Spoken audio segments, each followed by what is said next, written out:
Con respecto a la realización de elecciones para diferentes cargos públicos en nuestro país, como constituyentes, gobernadores, alcaldes y concejales, bueno, hecho ya todo esto, cada uno tenía, y la suma de ellos fue un mensaje en común. Todos los candidatos han hecho énfasis en la pobreza y ayuda a los que menos tienen.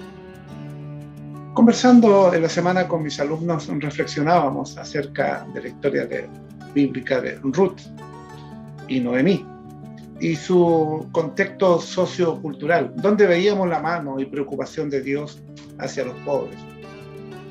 Sí, la ley de Dios es perfecta y en un comienzo todas las leyes de los países del mundo la tenían como base. Lamentablemente hoy cada día estas se alejan más del Señor.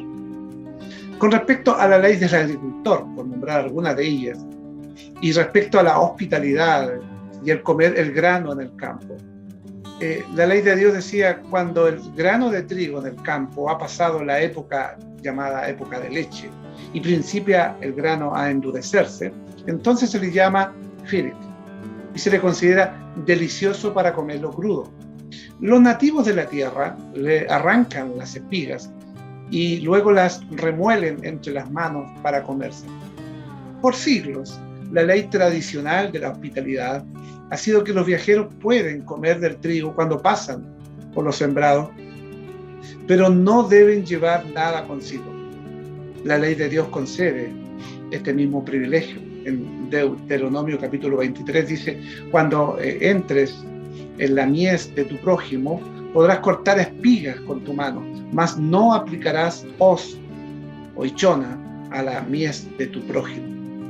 Con respecto a la historia de Ruth, que recogía las espigas de trigo dejadas a propósito o caídas accidentalmente, y el grano dejado para los pobres, la ley mosaica o la ley de Moisés estipulaba que debía tenerse cuidado de los pobres al cosechar el grano. Y en Levítico capítulo 23, versículo 22 dice: y segaréis la mies de vuestra tierra, no acabarás de segar el rincón de tu haza, ni espigarás tu siega para el pobre, y para el extraño lo dejarás. Siempre habían porciones, sobre todo en las esquinas de los potreros, que eran dejadas para que los pobres pudieran después ir a recogerlas. Ruth, que era la moabita de Moab, se aprovechó de esta oportunidad como era una extranjera en la tierra, y así rebuscó en el campo de Booz. Los agricultores árabes en esos tiempos siguen la misma costumbre antigua, aun cuando no conocen bien el precepto bíblico acerca de ello. Ellos no pensarán tocar la esquina de su campo o los ángulos o los vértices al levantar su cosecha. Esto se deja para los pobres y para los extranjeros. Puede recogerse más tarde en montón, pero se dará a los pobres o se usará para mantener allí para los huéspedes.